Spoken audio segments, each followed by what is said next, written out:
All right, what up, world? So we're going to cover here on Bleacher Report by Andy Bailey and the trade packages and landing spots for Pelicans guard Lonzo Ball. So basically, 2 days ago, as it's been going out, we pretty much have seen trade rumors have been pretty much leaking that the Pelicans are interested in a possible trade swap for Lonzo Ball and Kelly Oubre. Same thing with the Golden State Warriors. Now, when it comes down to this possible trade swap, this would be a win for the Golden State Warriors. It would not be the best ideal fit because Lonzo Ball can't really shoot out from deep. And he's pretty much going to bring up the ball and move Steph Curry to play more off ball and can kind of jinx things up. But if you're the Golden State Warriors, Kelly Oubre has not been working out as he's been having, a depreciating season from last season from the Phoenix Suns. The Pelicans, you want to keep Lonzo Ball, but we'll go a little more further into these trade talks when it comes down to it. Lonzo Ball is pretty much, when it comes to the Pelicans, they're flirting around with Lonzo Ball being on the market. They can see what they can get for him because some people are saying Lonzo Ball is a bust. He's really been inconsistent. He hasn't really shown true potential of hitting that all-star level. And when it comes to Lonzo Ball on the team, this is an opportunity where they can let him go, especially after a 5-10 start with the Pelicans and Stan Van Gundy's new team. So we'll cover a little more here on the potential trade packages and spots for Lonzo Ball. All right, as a number one, we do have with the LA Clippers. Now, the Clippers are in need of a true floor general, a true point guard for their franchise, because when they're playing from right around and they're bringing up the ball and they're playing the half-court set, it's not ideal. You're pushing Kawhi Leonard, who's always been a team system type player on an offense, to pretty much play more iso ball and create more opportunities for himself and for others. That's not really Kawhi's game, and that's what really defaulted the LA Clippers when they dropped a 3-1 lead from the Denver Nuggets in the playoffs. But the Clippers, they can be fine if they're playing as they are, but ideally, you need a floor general. Patrick Beverley is like a Marcus Smart type player. He cannot be a true point guard starting on your championship team and to create the offense. That can't happen.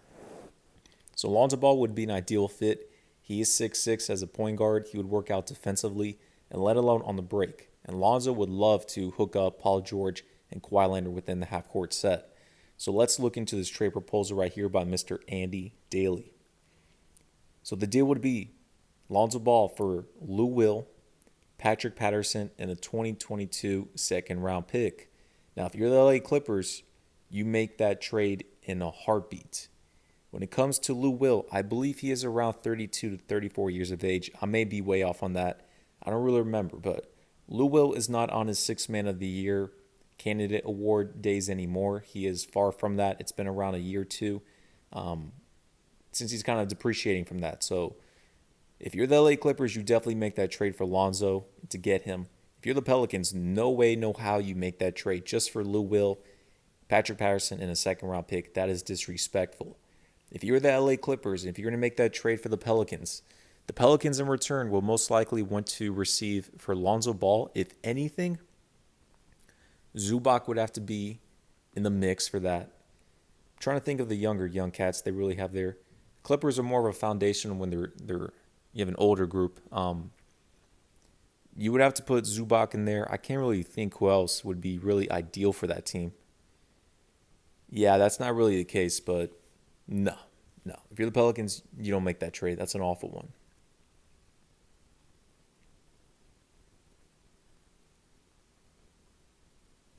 All right, next for the Golden State Warriors, which has been the rumors. So pretty much it would be a swap for Kelly Oubre Jr., Allen Samalagic, and a 2022 second-round pick for Lonzo Ball and Willie Hernangomez. If you're the Pelicans, you do not let go of Lonzo Ball. He is only around 22 years of age. He's still very young. He is 6'6". He's a point guard. He needs to work on his jumper and needs to have more of a killer mentality to go out there and score and pretty much not be nonchalant. He needs to pick it up the tempo. So if I'm the Pelicans, I keep the young core of Zion, Brandon Ingram, and Lonzo Ball. Personally, for me, I don't like the fit of Stan Van Gundy as your head coach. I never agreed to that head coach position. I thought they should have gone the direction of a Mike D'Antoni or, especially for a younger group, a Kenny Atkinson. So No, I don't make that trade if I'm the Pelicans. If you're the Warriors, yes, you want to make that trade.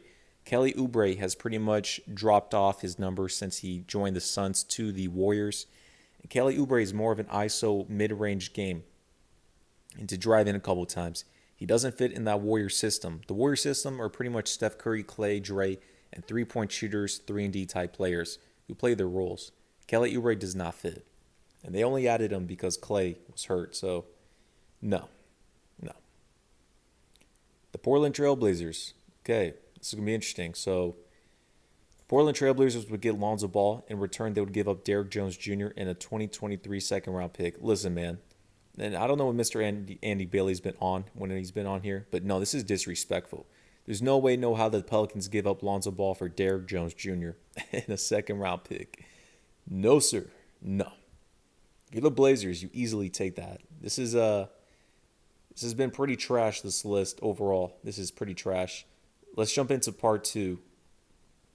All right, we're on here for part 2 of trade packages. We covered part 1 with Lonzo Ball, and Andy Bailey took some L's from some terrible trade packages and proposals. I'm expecting the same energy for part 2 when it comes to the trade packages and landing spots for Wizards All-Star Bradley Beal. I don't know if I can really put All-Star because Bradley Beal didn't make the All-Star team last season, but who knows? He has an All-Star type potential, but let's just say Wizards guard Bradley Beal. Before I jump into part 2, at the end of part 1, the best franchises that make sense for Lonzo Ball are the Chicago Bulls, the Boston Celtics, the LA Clippers, and maybe that's just it. I think I'm maybe missing one more team that could really use that point guard, but yeah, the Boston Celtics, the Chicago Bulls, and the LA Clippers for sure. For sure. Now, we're looking into Bradley Beal. He's in a weird situation because they have a record of 3-10 with the Wizards. Russell Westbrook and him do not coexist. Scott Brooks is overrated as can be as a head coach. I've always stated the Wizards need to blow it up. I don't know why they traded John Wall for Russell Westbrook. That pretty much didn't put him in any direction whatsoever. They only did it because they wanted to stay relevant and they wanted to cater to Bradley Beal. But in all reality, they should have let go of Bradley Beal last offseason. And same thing with John Wall and the whole crew. They should have blown it up. But they're trying to hold on to Bradley Beal. He is quote-unquote box office and he's young. And they want to pretty much build around him because they don't want to be in that rebuild stage. But push comes to shove, which is actually coming to fruition. They're probably going to start leaning in that direction during the trade deadline. And they need to. They need to. So Bradley Beal, he needs to get traded. The Wizards need to blow it up. They need to let go of Russ, Bradley Beal, Scott Brooks, and pretty much restart the button and focus on Danny Avdija, the 6'9" small forward who was drafted 9th overall with the Washington Wizards. Let's look into these trade packages and spots by Andy Bailey. Hopefully they're not laughable. All right, as a number 1, and this has always been a team that's been up there when you're talking about trade packages for Bradley Beal ever since last season, the Denver Nuggets. So in this deal, the Denver Nuggets would give away Michael Porter Jr., Gary Harris, Bol, and a 2021 first-round pick for Bradley Beal. You're the Denver Nuggets as of right now. You do not need Bradley Beal. There's not a demand. Last season, you made the conference finals. You had a stellar playoff performance by young, up-and-coming, and injury-free now, knock on wood, Michael Porter Jr., and he's coming to fruition. He's around 6'8" to 6'10". He's around 21 to 22 years of age. He is young. And within Michael Porter Jr., he's guaranteed to be an all-star in the future. Bradley Beal is around that 26 to 27 to 28 year age gap. And Bradley Beal, if anything, if he goes over to the Denver Nuggets, if that trade were to go down, you're in a position to where Jamal Murray and Bradley Beal are somewhat of the same type of player. And not really, but they're both around the same height. They're both somewhat of combo guards. You don't need Bradley Beal for that. I like the core 3 of Jokic, Jamal Murray, and Michael Porter Jr. You should keep that core 3 together as it is. Now, if we're looking in the perspective of the Washington Wizards, yes, you would want to give away Bradley Beal. In return, Michael Porter Jr. is a young stud that you can use in your team to pair him with Danny Avdija. That would be a great dynamic duo for the future you can build off of. Gary Harris's contract is not bad at all. Bol Bol is a young hidden gem that they can work with, and you get a first round pick entering next year's draft. Um, Pretty much, if you're the Washington Wizards, that is a good direction, a good building piece with Michael Porter Jr. You could look to other franchises to get somewhat of better pieces. Maybe with the Miami Heat with Duncan Robinson and Tyler Herro, maybe even Kendrick Nunn could be thrown in there. Something along those mix, but this is a nice piece for them. This is. I like this trade. For the Washington Wizards, not the Denver Nuggets. Because, real quick, the Denver Nuggets' timeline, Jokic is around 25, Jamal Murray's like 23, Michael Porter Jr. is around like 23 as well. They don't need a 27, 28-year-old. It's going to ruin the dynamic of the team chemistry, the timeline direction, and push comes to shove. I want them to stay with their core three and work within the next 3 to 5 seasons to grow together. All right, Bradley Beal in the Philadelphia 76ers. The Washington Wizards would inherit Ben Simmons, a 2021 first-round pick, and a 2023 first-round pick for Bradley Beal. If you're the Washington Wizards, no doubt about it, you make this trade ASAP. Danny Avdija and Ben Simmons would be a scary dynamic duo for the next 2 to 3 seasons coming in. Not right now, but if you give them 2-3 seasons together, it'd be pretty scary.